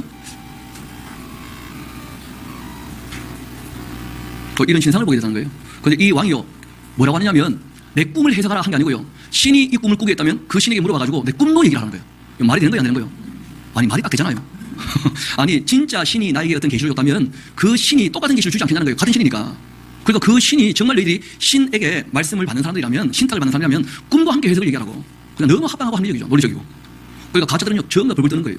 들어보고 난 다음에 나는 생각으로 설명을 해줘야 되는데 꿈까지 얘기하니까 아무도 말을 못하죠. 그러니까 왕들이 다 가짜를 죽여버려라. 그러니까 느부갓네살 왕은요 무지렁이가 아니었어요. 진짜 합리적인 사람이었어요. 그러니까 다니엘이 잠깐만요. 왕의 명령이 너무 급하십니다. 좀 시간을 주십시오. 그리고 다니엘이 친구들과 함께 금식하고 기도하고 하나님의 은혜를 구했는데 하나님께서 알게 하신 거예요. 그래서 다니엘이 그 꿈의 내용과 함께 해석을 얘기했죠. 근데 그 내용은 앞으로 있을 역사에 있었어요. 그게 뭐냐면 이 바벨론이란 나라가 근머리예요. 근데 그 다음에 메데 페르시아가 일어나요. 가슴에 양팔이 있는 것처럼 메데 페르시아 연합군이 일어나요. 그리고 이 나라가 무너지면 그 다음에는 헬라라는 제국이 일어나요. 알렉산더의 헬라가. 그리고 이게 무너지면 로마가 일어나게 될 거예요. 근데 이 로마는 결국은 띄어져 가지고 말 그대로 유럽과 이 아시아의 그 로마가 지배했던 모든 나라가 어떤 나라는 강한 나라, 어떤 나라는 약한 나라 그렇게 열국으로 띄어질 거라는 거예요. 그러니까 앞으로 있을 역사를 꿈으로 먼저 본 거예요. 그리고 이걸 해석을 해줬더니 왕이 납득을 해요. 왜 납득을 하느냐 하면 꿈을 맞췄잖아요. 꿈을. 그런데 느부갓네살 왕의 반응이 중요합니다. 우리 한번 2장 같이 가봅시다. 25절 같이 한번 가봐요. 25절, 26, 쭉 가서 46절 같이 한번 가봅시다. 이에 느부갓네살 왕이 엎드려서 다니엘에게 절을 하고 명합니다. 예물과 향품을 그에게 주게 해라. 그리고 왕이 이렇게 얘기해요. 다니엘에게 이르되 너의 하나님 참으로 모든 신들 중에 신이시다 하면서 다니엘이 그 하나님을 인정하기 시작했다는 거예요. 느부갓네살 왕이. 모든 왕의 주인이 되신다. 너가 능히 이 은밀한 것을 나타내었으니까 너희 하나님은 또 은밀한 것을 나타내시는 이시다. 그리고는 왕이 이에 다니엘을 높여서 귀한 수물을 많이 주었고 그를 세워 바벨론 온 지방을 다스리게 했고 또 바벨론 모든 지혜자의 어른을 삼았고 왕이 또 다니엘이 요구대로 사드락 메삭 아벤노고를 세워서 바벨론 지방 일을 다스리게 했다. 이렇게 느부갓네살 왕이 누구를 인정하게 됩니까? 다니엘이 믿는 하나님을 인정하게 됐다는 거예요. 그러고 난 다음에 이제 또 어떤 일이 있었냐면 그 사건마다 이렇게 나누어져 있는 것인데 이 왕이 조금 마음이 교만하게 된 적이 있어서요. 그래가지고 이제 자기는 그 말대로 다 신론적인 입장을 갖고 있거든요. 각 나라마다 신이 있고 다니엘이 신이 또 있고 그 신이 이번에 좀 뭐 하나 알려준 거예요. 그런 정도 생각하거든요. 둘 다 병원에다가 금으로 큰 신상을 만들었어요. 신상 높이가 30m 육박합니다. 그러니까 한 10층 넘는 금을 크기에 금으로 만든 신상을 세웠어요. 그리고 왕이 징 하고 징을 울릴 때마다 그 신상에게 절하도록. 왜냐면 왕이 만든 신이니까 그 신에게 절하도록. 그런데 잘 아시는 것처럼 다니엘은 이미 손대지 못할 정도로 아주 거목이 되었던 모양이에요. 그런데 이제 그 친구들 하나냐, 미사엘, 아사랴 이 사람들이 그 앞에 가서 절을 안 하는 거라. 왕이 한 번 더 기회를 줍니다. 근데 이분들 대답이 글짝이었어요. 왕이요, 우리 하나님께서는 우리를 어떻게 하실 거라고요? 건져주실 거라고. 그러나 그리 아니하실지라도 왕이요, 우리는 신상에 절할 수 없습니다. 왕이 뭐 얼마나 열받는지 매야 하면서 막. 그래서 풀무에 불을 지폈는데 7배나 더 뜨겁게 해서요. 거기다 집어넣었다는 거예요. 집어넣을 때 보니까 붙잡아서 집어넣은 사람이 다 죽었어. 근데 3사람이 넣었거든요. 근데 왕이 보니까 4사람이 있는 거예요. 깜짝 놀라가지고 꺼냈죠. 푸른불에 갔다가 나왔는데 멀쩡한 거라. 그때 왕이요, 하나님을 또 인정하게 되죠. 우리 한번 그 3장 같이 봅시다. 24절 같이 한가 봐요. 그때 그 느부갓네살 왕이 놀라서 급히 일어나 모사들에게 물어봅니다. 아니 우리가 결박하여 불 가운데 던진 자는 3사람 아니냐? 그들이 왕에게 대답하여 이르되 왕이 옳습니다. 왕이 또 말합니다. 이르되 내가 보니까 결박되지 아니한 4사람이 불 가운데 다닌다. 상하지도 않는다. 그 넷째 모양은 신들의 아들 같다. 느부갓네살이 맹렬히 타는 그 불을 보고 아구 가까이 가서 불러 이르되 지극히 높으신 하나님의 종 사드락 메삭 아벤노고야 나와라 이리 와봐라. 사드락 메삭 아벤노고가 불 가운데서 나오는 거예요. 아주 놀라운 사건이 벌어졌죠. 그러자 이 총독과 이 지사와 행정관과 그리고 왕의 모사들이 모여 이 사람들 보니까 부인능히 그들의 몸을 해하지도 못했고 머리털도 걸리지 않았고 겉옷빛도 변하지 않았다는 거예요. 불판 냄새도 없었다는 거예요. 느부갓네살 왕이 말합니다. 이르되 사드락과 메삭과 아벤노고의 하나님을 찬송하라. 그가 그 천사를 보내어 자기를 의뢰하고 그를 못 맞춰 왕의 명령을 거역하고 그 하나님밖에는 다른 신을 섬기지 아니하며 그에게 절하지 아니한 종들을 구원하셨도다. 그러므로 내가 이제 뭘 내릴 거라고요? 조서를 내려서 각 백성과 각 나라와 각 언어를 말하는 자가 모두 사드락과 메삭과 아벤노고의 하나님을 경솔히 말하면 그 몸을 쪼개버리고 그 집을 거름토로 삼을지니 이는 이같이 사람을 구원할 자신이 없기 때문이다. 여러분 기억나십니까? 하박국에서 물이 바다를 덮은 같이 여호와를 인정하는 것이 온 세상 가득하게 될 것이다. 기억나셔요? 이런 식으로 이루어진 거예요. 그 이스라엘 그 하나님을 이 느부갓네살 왕이요 알게 됐다는 거예요. 그래가지고 조서를 내려서 127개 나라에 그 나라의 방언으로 가. 그래가지고 이 하나냐 미사엘 아사랴가 섬기는 하나님 가볍게 이기면 다 죽여버린다. 그렇게 하나님의 이름이 온 세상에 가득하게 됐다. 그런 일이 있었다. 그 다음에 4장 내용은 느부갓네살 왕이 또 꿈을 꿨어요. 또 꿈을 꿨는데 이 꿈은 좀 이상한 꿈이다. 왜냐하면 자기가 짐승처럼 되어가지고 온 몸에 막 털이 비쭉비쭉 올라오는데 독소리 길어갖고 또 새발톱처럼 길어지고 소처럼 풀 뜯어먹고 뭐 그러더라고 보니까. 그래가지고 이 꿈이 대체 무슨 꿈인지 하고 얘기했더니 다니엘이 그 꿈을 또 해석을 하죠. 왕이여, 그 꿈이 당신에게 이루어지지 않았으면 참 좋겠습니다. 그 꿈의 내용은 왕이 되실 텐데, 왕이 7년 정도. 그런데 하나님이 그렇게 하실 텐데 왕에게는 그런 일이 이루어지지 않았으면 좋겠습니다 하고 해석을 했거든요. 그리고 얼마 안 돼서 왕이 바벨론 나라를 보니까 자기가 봐도 너무 커. 그래가지고 내가 이 큰 나라를 세웠다 하면서 교만하게 안서했다 하는 순간 하나님이 지혜를 걷어가 버리신 거라. 여러분, 사람의 지혜가 떠나가 버리면 사람은 짐승처럼 되고 말잖아요. 그러니까 그 신하들이 이분이 통치하면 큰일 나니까 나라가. 그래가지고 이제 그 말 그대로 감금해 둔 거죠. 그 보호를 따로 한 거예요. 경계해서. 거기에서 이제 이분이 7년 동안이나 소처럼 풀을 먹고 완전히 광인이죠, 광인. 미친 사람이 돼가지고 그렇게 이제 지냈어요. 7년쯤 지날 때 이분이 깨닫게 된 거야. 아, 내가 교만했구나. 7년째 겸손하게 되니까 하나님이 다시 지혜를 허락하신 거라. 그러니까 이 왕이 드디어 그 하나님을 알게 된 거예요. 우리 한번 4장 같이 가봅시다. 이분이 뭐라고 하는지. 34절. 그 기한이 참해. 나 느부갓네살이 하늘을 어떻게 했다는 거예요? 우러러 보았다. 다 지가 이런 줄 알았는데 하나님을 우러러 보기 시작한 거예요. 하나님을. 겸손하게 된 거죠. 내 총명이 다시 나에게로 돌아왔다.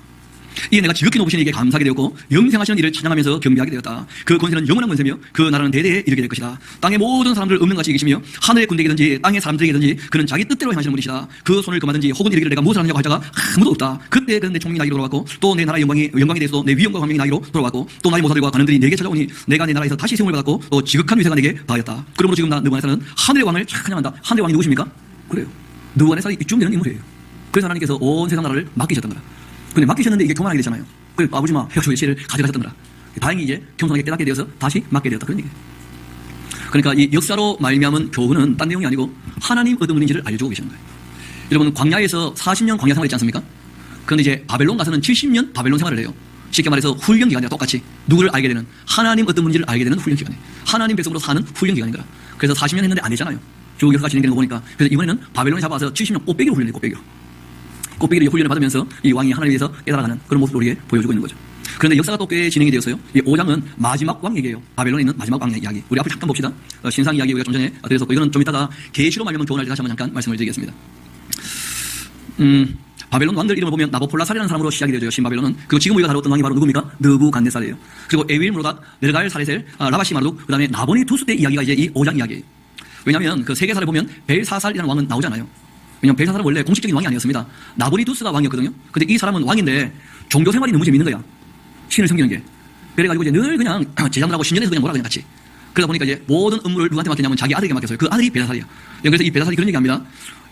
메네메네 데겔 우라신 해가지고 손에 와서 썼던 그 시를 이걸 해석을 하면 세 번째 치리자를 삼겠다 이런 얘기를 해요. 왜냐면 자기가 2인자거든. 자기 아버지가 살아있었다고. 이때 이제 어떤 일이 벌어졌었냐면 앞을 좀 봅시다. 이 바벨론이라고 하는 성은 이런 식으로 돼 있어요. 그러니까 바벨론의 이 신도시, 여기 신전도 있고 왕궁도 있고 다 있는 것인데, 문제는 이 성이요, 유브라데스 강을 이렇게 잡아서 돌려가지고 이 성을 보호하는 거예요. 지난 시간에 얘기했던 것처럼 성벽이 높이가 얼마라고요? 100m, 두께는요 30m. 그러니까 30m 두께의 벽을 쫙 쌓아가지고 그 꼭대기에 마차 두 대가 지나갈 만큼, 그러니까 2차선 도로가 있을 만큼 그렇게 성이 견고하고 단단했어요. 게다가 이 성문이 몇 개였다고요? 이중문, 성벽이. 그리고 문은 120개쯤. 게다가 보통은 이렇게 해자라 그러잖아요. 땅을 파가지고 이제 호수를 만들어서 물을 집어넣지 않습니까? 그러면 이제 흐르지 않는 물이니까 공략을 할 수 있는데, 이거는 강을 잡아 돌려가지고 그 성을 보니까 물이 흐르는 물이에요. 그러니까 이 성은 진짜 난공불락의 요새라. 그런데 이 성을 고레스가 치러 온 거예요. 자기 외삼촌 다리오와 함께. 그 고레스가 와가지고 이 성을 정탐해 보니까 방법이 없는 거예요, 방법이. 그래서 고민하면서 이제 이 마차를 타고 이 계속 성을 정탐하는 중이었었는데, 그런데 이 고레스가 타는 마차에 하얀 말 4마리가 끌었었거든요. 근데 그 중에 한 마리가 이 강물에 쓸려서 빠져 죽어버린 거야. 여러분 생각해봐요. 그 장동건이나 뭐 정우성 씨나 앞니 하나 빠져가지고 이해해봐. 그거 웃으잖아요. 그 말 4마리가 딱 모는 거 폼이 나는 말이야. 4기통짜리 그 100만 그 마차가. 근데 그 중에 한 마리가 죽어버리니까 영 모양새도 그렇고 기분 나쁘고. 그래가지고 이 왕이 명령을 내립니다. 고레스가. 뭐라고 명령을 내리냐면, 내가 이놈의 강을 쪼개가지고 여자들이 치마를 걷고 건너게 만들겠다. 그래가지고 군인들에게 명령을 내렸어요. 운하를 360개를 팔아는 거예요. 한두 개도 아니고. 그러면 해야 됩니까? 안 해야 됩니까? 그런 게 군인 정신이에요. 말도 안 되는데 시키면 해야 돼. 그런데 우리가 잘 아는 것처럼 운하를 팔 때 위에서부터 팝니까? 아래서부터 팝니까? 아래서부터 팠다가 마지막에 탁 물기를 트는 거 아니겠어요? 그러니까 쭉 파오는 그 과정에 이제 이 벨사살 왕 이야기가 나오는 거예요. 이 사람이 안에 부정한 게 아무것도 없어. 그런데 못하는 게 한계가 있어요. 나가 놀지를 못해. 그러니까 안에서 재밌어 보려고 애를 들여다가 무슨 짓까지 하게 되냐면, 신들의 그릇들을 갖고 와서 그것에다가 부어 먹고 마시면서 자기들이 신노름을 한다. 말 그대로 교만 중에 교만인 거죠. 게다가 하나님의 성전에 있었던 그릇까지 갖고 와가지고는 거기다가 뭘 부어라 마시라 이렇게 한 거예요. 그쯤 되어지니까 하나님께서 안 되겠다는 거예요. 이게 근수가 미달이야. 그래가지고 슉 하고 손이 하나 나오더니 팍팍 하고 막 벽에다가 글자를 쓴 거예요. 메네메네 테켈 우바라신. 그 안에 무슨 말이냐면, 달아보고 달아봤는데 함량 미달이라는 거예요. 무게가 안 나가. 왕이 될 만한 그런 근수가 아니라는 거예요. 그런데 이 글자를 해석을 아무도 못하는 거예요. 이때는 이미 다니엘은 나이가 얼마쯤 됩니까? 아니 잡혀온 지 지금 70년 지난 거예요. 70년. 그러니까 20살이 잡혀갔다 해도 나이가 얼마예요? 90쯤 된다고. 그러니까 이미 은퇴한 지 오래입니다. 잊혀진 인물이었다고. 그런데 이제 왕의 엄마는 다니엘에 대한 기억이 좀 있어요. 그래서 우리에게 아주 지혜로운 어른이 한 분 계시니까 모셔서 물어보자고. 그 다니엘이 와서 아니 내가 무슨 지위를 얻는 게 중요한 게 아닙니다. 나는 뭐 이미 은퇴한 사람인데 그러나 이 내용은 그런 것입니다. 하나님께서 왕의 무게를 달아봤는데 함량 미달이라고 합니다. 그 프로그램도 세제 7자를 산다고 하는데 뭐 성화봤자 별로 의미가 없죠. 그런데 그렇게 해서 이미 이름은 걸어놓게 된 거예요. 이름은. 이게 중요합니다. 이름은 걸어놔야 육장하고 이어지는 거예요. 이름은 그렇게 은퇴한 지 오래됐는데 이름을 그렇게 걸어놓게 된 거예요. 그러고 난 다음에 바로 그날 밤이었어요. 그날 밤. 메네메네 테켈 우베라신이라고 하는 글자가 새겨졌던 바로 그날 밤 물꼬를 탁 텄더니 물이 확 빠지게 된 거예요. 그럼 물이 싹 빠지면 어떤 일이 벌어지느냐. 수로였던 데가 통로가 되고 말아요. 그리고 그날 밤 이 고레스의 외삼촌 다리오가 메대 사람 다리오가 이 바벨론을 얻게 된 거예요. 우리 한번 5장까지 가볼까요? 29절 봅시다. 이에 벨사살이 명하여 그들이 다니엘에게 자주색 옷 입히게 하고 금사들 그 목에 걸어주고 그를 위하여 조서를 내려 나라의 셋째 통치라고 삼았고 그날 밤 갈대 왕 벨사살은 죽임을 당했다는 거예요. 이것도 이제 역사를 보면 참 재미있는데 그 헤로도토스라는 사람이 썼던 역사라는 책이 있어요. 거기 이제 이 고대 중동동에 있는 역사들 이야기가 꽤 나와요. 거기 보면 어떻게 되느냐면 원래 그 바벨론 성은 워낙 큰 성 아니겠습니까? 그러니까 왕이 비밀품으로 숨어 들어가 버리면 아무도 못 찾아요. 그런데 자기 아버지가 신을 섬기면서 1인자지만 정사를 별로 돌보지 않았잖아요. 그리고 이제 자기는 정사를 돌보면서 아버지 지금 후원하고 있잖아요. 그런데 신하들은 입장이 달라요. 누구에게 줄을 설 것인가? 이게 중요한 거예요. 그러니까 이제 이 다리오가 들어오게 되어지니까 그 나보니두스의 신하들이요. 벨사살이 어디로 도망갔는지 고려하지 않거나. 그래서 그날 밤에 바로 잡힌 거예요. 나보니두스도 마찬가지. 벨사살의 신하들이 나보니두스를 바로 고려했어요. 그래서 그날 밤에 다 잡히고 있어요. 원래 이런 큰 성에는 왕이 도망가면 하룻밤에 잡아서 죽이고 못하거든요. 그렇잖아요. 그래가지고 다 그날 밤에 끝났어요. 그러고 이제 이 바벨론은 그렇게 무너진 거예요. 그것이 BC 538년에 있었던 일이에요. 그 하나님께서 말씀하신 대로 3년, 70년에 딱 차니까 무너진 거죠. 그리고 이제 536년에 이들이 이제 1차 포로 귀환이 있게 되거든요. 그 어간에 있었던 사건이 하나 있었다는 거예요. 그게 뭐냐면 6장 이야기예요. 6장. 우리 다시 한번 30절 봅시다. 그날 밤, 5장 30절. 그날 밤 갈대왕 벨사살이 죽임을 당했고 메대 사람 다리오가 나라를 얻게 되었는데 그때 다리오는 몇 살이었다고요? 62세. 다니엘은요 90세가 넘었다. 그리고 이제 다리오 왕 얘기는 페르시아 이야기예요. 메대 페르시아는 연합군이었거든요. 그 페르시아 이야기인데 그 얘기하기 전에 우리가 고레스 얘기는 뭐 나왔으니까 잠깐 언급할 수밖에 없겠습니다. 여러분 우리가 사무엘 45장 보게 되니까 하나님이 고레스를 특별히 기름 부어 세운다 그런 말씀 나오죠. 그렇죠? 그게 어떤 얘기냐면 그 아스티아게스라는 왕이 있었어요. 이 메대 왕이었습니다. 큰 왕. 근데 이 왕이 꿈을 꿨는데 그 꿈을 꿨는데 자기 아들도 있고 딸도 있거든요. 근데 딸이 소변을 보더라고 소변을. 그 소변을 봤는데 이 오줌이요. 막 불어나더니 지중해 전체를 덮어버리는 거예요. 온 세상이 이 공주의 오줌에 다 그냥 잠겨버리는 거예요. 싸도 너무 많이 샀죠. 그 왕이 무슨 이런 회개망청한 꿈이가 벌떡 일어나가지고 이게 무슨 꿈인지 물어봤다는 거예요. 그랬더니 모든 신하들이 뭐라고 하냐면 왕의 딸이 낳을 아들이 온 세상을 통치하게 될 것입니다. 이렇게 얘기한 거예요. 그러니까 이 아스티아게스 왕이 열받죠. 자기 아들이 있잖아요. 그 캄비세스라는 사람한테 시집을 보낸 거예요. 만난이라는 공주였는데 이 공주를 시집을 보낸 거라. 그리고 이제 왕이 얼마 안 있어 또 꿈을 꿨는데 이번에는 공주의 아랫배에서 포도농클이 확 나오더니 이 포도농클이 전부를 뒤덮어버린 거예요. 온 세상을. 왕이 깜짝 놀라서 일어났더니 모든 신하들이 얘기하는 거예요. 왕이 꿈을 2번 겹쳐 꾸신 것은 신이 이 일을 하려고 하는 것입니다. 하고 얘기한 거라. 아니나 다를까? 사람을 보내 알아봤더니 공주가 잉태했다는 거예요. 그러니까 왕 입장에서는 얘를 죽여야 되겠다는 생각을 갖게 된 거라. 그래서 공주한테 전령을 보냅니다. 그 자그마한 시골 나라에서 애 놓으면 힘들 테니까 그래 요 올라와서 애기를 낳아. 왕궁에 와서. 그래가지고 부른 거죠. 그래가지고 거기서 이제 애기를 놓게 되는데 이 공주가 그때 하르파코스라고 하는 총리를 불러요. 그리고 한마디 합니다. 여봐 내 말 잘 들어. 공주가 이제 애를 놓게 되어지면 그 애를 바로 받아서 나와. 그리고 공주한테는 애가 죽었다고 얘기를 해. 알았지? 그리고 이 아이를 아무도 모르게 땅에 묻어버리려고. 알겠어? 아무도 모르게. 아무도 모를 수가 없습니다. 우리가 다 알잖아요. 우리가. 세상에 비밀은 없어요. 여하튼 아무도 모르게 물라고 얘기한 거예요. 그러자 말 그대로 이제 산파에게 아기를 받고는 산파를 죽여버려요. 왜냐하면 비밀을 아는 사람이 있으면 안 되잖아요. 그 산파를 죽여버리고 공주에게는 이렇게 되었다. 애가 죽었다. 하고는 자기 집으로 갖고 온 거예요. 근데 뭐 총리가 직접 땅을 팔 수는 없잖아요. 이 총리가 종 하나를 부릅니다. 종을 불러가지고 두말하지 말고 나한테 아무것도 묻지 말고 자네도 몰라야 살 수 있어. 이 아이를 땅에 묻으라고. 그러니까 뭐 총리의 종쯤 되니까 무슨 말인지 알아듣죠. 그래가지고 이제 이 아이를 받아가지고 일단 도구들이 필요하니까 집으로 간 거예요. 장비를 챙기려고. 근데 집으로 갔는데 마침 자기 부인이 아기를 놓고 있었다. 근데 자기 부인이 아기를 딱 놓자 그 아이가 사산될 거야. 그러니까 자기 부인이 너무 마음이 상심할까봐 이 살아있는 아기하고 죽은 아기하고 바꿔치기 한 거예요. 그리고 이 아이를 묶어 꺼내버렸어. 아무도 몰랐죠. 뭐. 그런데 이제 한 10수년 세월이 지났는데 이 여종, 그러니까 주인이 얘기했던 종의 부인 이름이 키노거든요. 키노. 키노의 아들이라고 해서 이름이 고레스가 된 거예요. 키루스. 이 아이가 자라면서 얼마나 뛰어난지 골목 대장이 아니고 골목 왕이야. 골목 왕. 지가 완전히 왕노릇을 하는 거예요. 10대 후반에 벌써. 종의 이 아들 주제에 고관 대장의 아들들을 전부 자기 신하로 두면서 그래서 골목에서 대장놀이 하는 거예요. 왕노릇 하고. 근데 한 번은 그 장관의 아들 중에 하나가 말을 안 듣는다고 때렸는데 얼마나 심하게 때렸는지 다리가 부러졌어요. 그러니까 이 사람이 총리한테 와서 얘기를 하는 거예요. 아무리 총리의 종의 아들이 할지라도 이건 좀 짚고 넘어갑시다. 이건 너무한 거 아니에요. 아무리 아이를 세계라고 하지만 이건 너무 심합니다. 그런데 그런 얘기가 이제 왕의 귀에까지 간 거예요. 그 아스티아게스 왕 입장에서는 애가 싸움도 잘하고 걸출하다 그러니까 한번 만나보고 싶으라. 불러오라고. 나 말고 왕이 또 하나 더 있다고 이 메대에 하면서 불러오라고 한 거예요. 애 기특하게 보고. 와봤는데 보니까 얼굴이 만난의 공주하고 붕어빵인 거예요. 아니 세상이 이것이 된 거야. 자초지 종을 보니까 하르파스 총리가 나는 이렇게 했고 종을 불러서 물어보니까 그렇게 된 거야. 그러니까 이제 만난의 공주는 분위기 파악을 해가지고 올라와가지고 자기 아들 데리고 와버렸어요. 그러니까 왕이 열받아가지고는 한 번은 만찬을 베풀어 놓고는 이 하르파스 총리한테 고기를 맛있게 바비큐해서 먹여준 거야. 그리고 고기 파티를 한 거예요. 고기 파티를 다 하고 난 다음에 그 고기의 정체를 보였는데 하르파쿠스 총리의 아들이었어. 근데 얘기했잖아요. 왕은 죄를 지어요, 안 지어요? 왕이 지존인데 뭐. 그러니까 뭐 부하들이 너무 마음이 상하고 하르파쿠스 총리는 얼마나 열받겠어요? 그래도 뭐 자기가 한 짓이 있고 왕이 한마디 한 거죠. 왕의 명령을 소홀히 여기는 자 이런 일 당할 거라고 잘 알아더라고. 딱 한마디 하니까 뭐 할 말이 없는 거죠. 그렇게 해서 그때부터 이제 이 하르파쿠스 총리는 그 페르시아에 있는 고레스하고 연락을 주고받기 시작하는 거예요. 한편 이제 고레스는 자기가 종의 아들일 때도 골목에서 왕도로 되잖아요. 근데 작은 나라지만 알고 보니까 진짜 왕의 아들이야. 자기가 왕가야. 대놓고 장사하니까요. 나라가 굉장히 부흥하게 되는 거예요. 왕자인데도 불구하고. 근데 한 번은 이제 이 고레스가 어떻게 했느냐면 자기 친구를 다 불러 모아가지고는 하루 종일 막 입에서 단내 날 만큼 그렇게 노동을 시켜요. 그래서 친구들이 막 입술이 이만큼 나왔죠. 막 오리 주둥이처럼 훅 하면서 막 두고 보자면서 아니 지가 왕자도 그렇지 너무한 거 아니야 하면서 막. 그리고 그렇게 이제 고생을 하루 동안 했는데 그 다음날 또 잔치를 한다는 거예요. 그래가지고 또 잔치를 거창하게 연 거예요. 그러고 난 다음에 이제 잔치가 끝날 때쯤 되어가지고 다들 이제 한잔 마시고 기분 좋을 때 하고 있는데 왕자가 한마디 하는 거예요. 여러분이요, 우리가 언제까지 매대의 종로를 해야 되겠습니까? 여러분 한번 물어봅시다. 어제처럼 노예의 삶을 살겠습니까? 오늘처럼 잔치하는 삶을 살겠습니까? 여러분 같으면 어떤 삶 살고 싶어요? 그렇죠. 오늘처럼 살고 싶다면 매대를 그냥 둬서는 안 됩니다. 매대를 칩시다 하니까 브라보 만세! 그냥 매대를 치기로 한 거예요. 군사를 이제 담화가 올라가는데 아스티아게스 왕 입장에서는요, 자기 외손자니에요. 조만한 나라가 오글오글 올라오니까 귀여운 거라. 그리고 또 손은 좀 봐줘야 돼. 까불지 못하게. 그래서 하르파쿠스 총리를 불러서요. 네가 싼 똥이니까 네가 치워라. 알았지? 그래가지고 이제 총사령관으로 삼아가지고 내보낸 거예요. 근데 이게 큰 패착이었어요. 이미 하르파쿠스 총리는 왕에게서 마음이 떠나 있었다고. 자기 아들을 죽인 사람 아니야. 그래가지고 고레스한테 어떤 편지를 이미 여러 번 보냈었냐면 자네가 올라오면 나는 항복하겠네. 이거 여러 번 보낸 거예요. 이걸 믿고 고레스가 올라온 거거든요. 그리고 이제 올라오게 되어지니까 아니야 다를까 이 하르파쿠스 총리가 자기와 함께 있는 모든 군대 장관들을 불러서 한마디 합니다. 여러분은 잘 알지 않느냐? 내가 왕에게 이런 수모를 당했었다. 그래서 나는 이미 고레스하고 이런 얘기를 다 하고 있는데 내일까지 여러분 결정하시라. 나는 내일 고레스에게 항복할 거다. 여러분 나의 적이 될지 나의 적이 될지. 그러니까 모든 장관들이 우리는 당신을 따르겠습니다. 그래가지고 메대가 페르시아에 넘어간 거예요. 하나님께서 하신 일이 확실하죠. 뭐. 고레스. 그래서 이 고레스가 자기 외삼촌 다리오와 함께 지금 바벨론을 치러 온 거예요. 같이. 그래서 이 전쟁이 끝나고 난 다음에 전쟁을 또 가고 끊임없이 전쟁하는 사람이거든. 고레스는. 그리고 다리오가 이제 이 바벨론을 통치하게 된 거라. 그래서 메대 사람 다리오가 나라를 얻게 되었다. 바벨론을. 근데는 이 바벨론을 얻게 되었는데 성경에는 너무 그런 내용이 안 나오죠. 왜냐하면 그때 너무 큰 사람이 내었어요. 온 세상이. 그래서 이것이 기록될 때는 다 하니까 안 적은 거야. 시간이 지나니까 아무도 모르게 됐어요. 그래가지고 성경을 볼 때 역사적 배경을 같이 좀 보면 좀 더 내용 이해가 쉬워요. 제가 말씀을 잠깐 드린 것이고 바벨론을 이제 삼키고 난 다음에 메데 페르시아도 엘리트 정책을 펴졌어요. 엘리트 정책이라는 딴 게 아니고 나라나 신분을 묻지 않고 실력 있으면 갖다 쓰는 거예요. 게다가 이 사람들이 지금 바벨론에 들어왔잖아요. 그러면 바벨론이 통치하던 나라를 함께 통치하려면 이미 바벨론에서 일하던 사람들을 쓸 수밖에 없어요.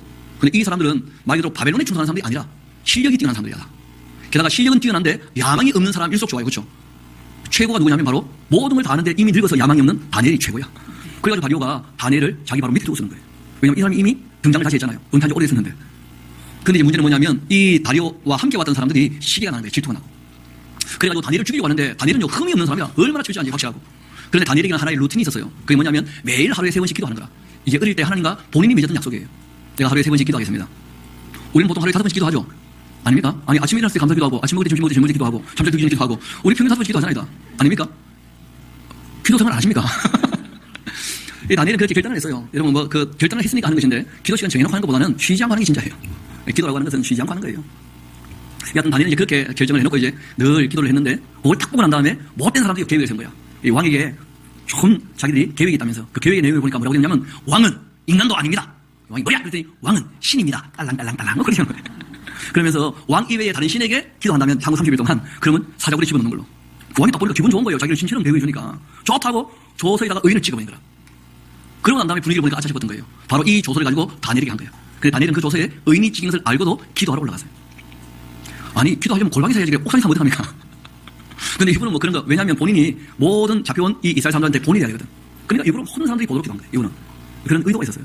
근데 놀라운 것은 뭐 기도문이 남아있거든요. 우리 한번 6장 다시 가볼까요? 우리 10절 봐봐요. 다니엘이 이 조서에 왕의 도장이 찍힌 것을 알고서도 자기 집에 돌아가서는 윗방에 올라가 예루살렘으로 향한 창문을 열고 전에 하던 그대로 하루 3번씩 무릎을 꿇고 기도하면서 어떻게 했다는 거예요? 그의 하나님께 뭐 했다고요? 이거 적어놓으세요. 살려달라고 비는 게 아니라는 거예요. 그럼 본인은 알아요. 내가 이제 기도하면 잡혀가서 죽는다. 그런데도 일부러 옥상에 올라가서 창문을 열어놓고 다 보도록 기도했다는 거예요. 왜냐하면 이 악한 사람들이 봐서 잡혀가겠지만 내 모든 백성들이 자기를 보고 있다는 거예요. 비겁하게 숨을 것인가. 모든 백성도 다 알지 않습니까? 다니엘이 이 루틴을. 그러니까 다니엘은 자기의 그 사명이 있기 때문에 이렇게 한 거예요. 아니야 다를까 바로 다니엘은 잡혔죠.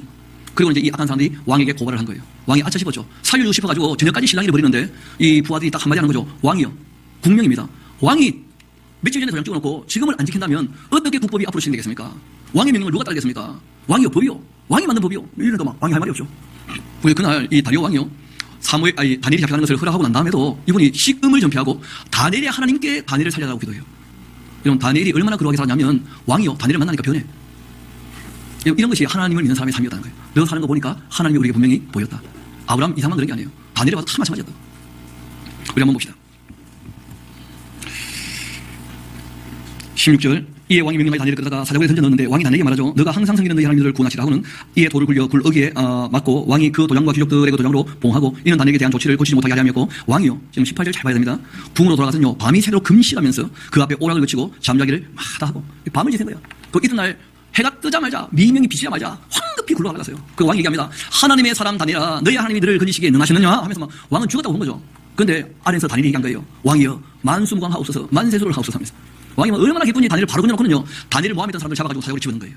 그럼 놀랍게도 이 사자들이요 어제 다니엘 먹고 싶었을까요? 먹기 싫었을까요? 아니 고기 냄새가 나잖아. 근데 문제는 다니엘이 얘기를 해요. 주께서 주의 사자 천사들을 보내셔가지고 나를 보호하십니다 하면서. 그러니까 사자들이 의논할 때마다 천사 좁혔던 것 같아. 이게 어디 감히 거룩한 다니엘 앞에서 좁히니까 뭐 사자들이 못 잡아먹었던 거죠. 그럼 사자들 입장에서도 죽을 지경이라 고기 냄새는 나는데 먹지는 못해 밤새도록. 그래서 그랬는지요 이 사람들 집어 던졌는데 그 굴 아래로 떨어지는데 이 사람들이 땅에 닿기도 전에 사자들이요 이 사람들 공중에 해치겠어요. 한번 봅시다. 그럼 그런지 23절 왕이 심히 기뻐 명하여 다니엘을 굴에서 올리라 하며 그들이 다니엘을 굴에서 올리니까 그 몸이 조금도 상하지 아니했으니 이는 그가 자기의 하나님을 믿었기 때문이었고 왕이 말하여 다니엘을 참수했던 사람들 끌어오게 하고 그들의 체제들과 함께 사자굴에 던져넣게 했는데 그들이 굴바닥에 닿기도 전에 사자들이 없고 그들을 움켜서 그 뼈까지 다 부서뜨렸다면서. 여러분 적어놓으세요. 사자도 가려 먹는다. 좀 여러분 사자쯤 되어도 뭘 먹을지 안 먹을지 가려 먹는다고. 다니엘 같은 건 감히 먹을 수가 없어요. 사자가. 그렇게 된 거예요. 그 다음이 중요하죠. 이에 다리오 왕이 온 땅에 있는 모든 백성과 나라들과 언어가 다른 모든 사람들에게 조선내어 이르되 원컨대 너희에게 큰 평강이 있을지어다 내가 이제 조선을 내놓으라 내 나라 권한 아래에 있는 사람들 다 다니엘 하나님 앞에서 떨며 두려워하라. 여러분 이렇게 물이 바다를 덮음같이 여호와를 인정하는 것이 온 세계에 가득하게 되는 그러니까 하박국의 예언은 이때 다 성취가 되었다는 거예요. 지금 성취된 게 아니고 전혀. 읽어봅시다. 그는 살아계신 하나님이시고 영원히 변치 않으시는 분이시다. 그는 나라는 멸망하지 아니할 거고 그분에는 무궁하다. 그는 구원도 하시고 그녀에게도 하시며 하늘에 있든지 땅에 있든지 이적과 기사를 행하시는 이시다. 다니엘을 구원하여 사자 입에서 벗어나게 하셨다. 이 다니엘이 바로 다리오와 또 이 다리오 왕의 시대 바사 사람 고레스 왕의 시대에 뭐 했다고요? 형통하였다. 쉽게 말하면 다니엘 같은 사람이 있었기 때문에 고레스 왕이 올라왔을 때 다니엘이 성경을 다 알거든요. 그래서 이사야서 같은 내용들을 보여주면서 당신이 하나님이 기름 부어 세우신 사람이요. 이름까지 나오지 않소. 그래가지고 고레스 왕의 칙령이 내려지게 되는 거예요. 다니엘 같은 사람이 다 준비하고 있었다는 거예요. 그럼 이후에 얘기할 내용이고 앞으로 한번 봅시다. 그래서 다니엘서를 읽을 때 우리가 꼭 배우고 정리해야 될 것들이 있다는 거예요. 그게 뭐냐면 어떤 교훈을 얻었냐는 거예요. 어떤 교훈을. 그 제일 첫 번째는 뭡니까? 하나님 앞에서 깨끗하기를 결단하고 신조를 가지고 지조 있게 지켜나갈 때 하나님도 어떻게 하신다는 거예요? 도우신다는 거예요. 이런 교훈을 알려주고 있어요. 그래서 이때까지는 이스라엘 백성들이 하나님 말씀 들었습니까? 안 들었습니까? 듣지도 않고 결단도 없고 그냥 맹탕맹탕 살았거든요. 그러니까 엉망되고 말았던 거예요. 시간이 지나면 지날수록. 그런데 다니엘은 정말 마음에 결단을 했다는 거예요. 몸도 마음도 더럽히지 말자. 영혼을 더럽히지 말자. 어릴 때 그렇게 결단하고 그렇게 평생 살았다는 거예요. 하나님과 맺은 약속을 평생 어기지 않고 하루에 세 번씩 기도하는 것부터 해서 그렇게 지키며 살았다는 거예요. 이게 다니엘이라는 거예요. 두 번째는 여러분 실제로 이런 거 있잖아요. 그 당시 고대 사회에서 전쟁에서는 모든 나라에서 승리하면 그 나라 신들 다 끌고 와요. 신상들 다. 여러분 하나님은 신상이 있습니까? 없습니까? 있죠. 사람이 하나님의 신상이잖아요. 형상들 다. 그래서 사람들이 다 잡혀왔어요. 포로로. 그렇지 않습니까? 포로로 다 잡혀와가지고 모든 우상들을 다 함께 이방 신들과 함께 쭉 나열해 보니까 이스라엘의 하나님이 얼마나 위대한 분인지를 알게 된 거라. 쉽게 말하면 이방 사람들이 숨기는 신들을 모를 때는 부러운 거예요. 어떨 때 부럽다고요? 모르면 부럽지. 근데 다 갖고 와서 비교해 보니까 부러울 게 하나도 없는 거예요.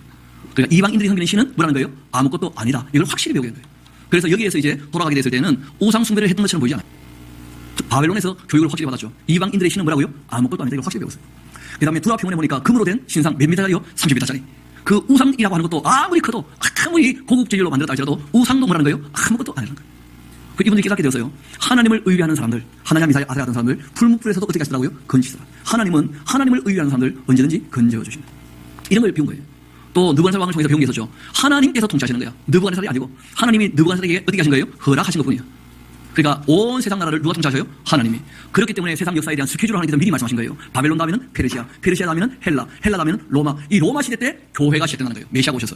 여기에 대한 예언들이 기록되어 있는 거예요. 이걸 미리 다 본 거예요. 다니엘이. 그리고 거기에 대하여 교훈을 하시는 거예요. 하나님께서 세상 나라를 통치하신다. 주인이 되신다. 하나님이 통치하시기 때문에 아들 향하는 사람들이 있습니까? 없습니까? 그래서 심판하시는 거예요. 우리는 오히려 하나님 통치하시니까 모든 끈끈이 간섭하면 좋겠다 생각하잖아요. 그렇죠? 아니에요. 심판대가 있잖아요. 심판대가. 각 사람이 행한 대로. 하나님 통치는 그런 것이거든요. 선이 굵어요. 그래서 바로 뭐 깡패가 나를 때리는데 왜 안 막아주시나요? 여러분 그 더러운 자리에 가면 안 됩니다. 복 있는 사람은 죄인의 길에 서지 않고 쥐가 거기 갔으니까 맞지 그래. 뒷골목 갔다 그래. 그런 자리에 아예 가지 말아야 돼요. 사기꾼들이 함께 있으면 안 되잖아요. 그렇죠? 오만한 자들과 함께 하지 않아야 돼요. 복 있는 사람들은. 그 죄인과 악인과 오만한 자와 함께 하니까 문제가 되지 그래. 그게 있지 않아야 되는 거예요. 복 있는 사람들은 다.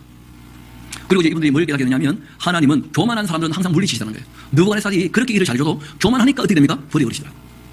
그런데 겸손하니까 어떻게 합니까? 다시 일을 맡기시더라. 그러니까 하나님의 아주 중요한 성품이죠. 하나님은 교만한 자를 어떻게 하신다고요? 물리치신다. 그러니까 이 역사를 통해서 확실히 배우게 된 거예요. 하나님은 교만한 자는 물리치신다. 겸손한 자를 하나님께서 안아주신다. 그리고 이 역사를 통해서 확실히 배웠어요. 하나님이 말씀하신 예언은 반드시 이루어진다. 물이 바다를 덮은같이 하나님을 인정하신 세상에 가득하게 될 것이다. 했던 그 말씀이 계속 이루어지는 것을 다 보게 되었다는 거예요. 이런 것이 이제 역사로 말미암아 얻게 된 조언이었어요. 그리고 진짜 중요한 것이 남아있어요. 그게 뭐냐면 바벨론이 지금 다른 나라의 것들을 가지고 올 때 온갖 좋은 것들을 다 틀어오지 않습니까? 그 중에 금은 보화도 있지만 실제로는 각 나라의 모든 지식들을 가지고 와요. 쉽게 말하면 문서들, 책들을 다 갖고 온다고. 쉽게 말해서 이 이스라엘 예루살렘에 있었던 뭐도 갖고 온 거예요? 그렇죠. 오경도. 그리고 또 예언자들의 글도. 또 다윗의 글, 솔로몬의 글 이런 걸 다 가지고 왔다고. 그럼 그러고 난 다음에 다니엘 같은 사람들이 하나냐 미사엘 아사 같은 사람들이 그 서거에서 공부했겠어요 안 했겠어요?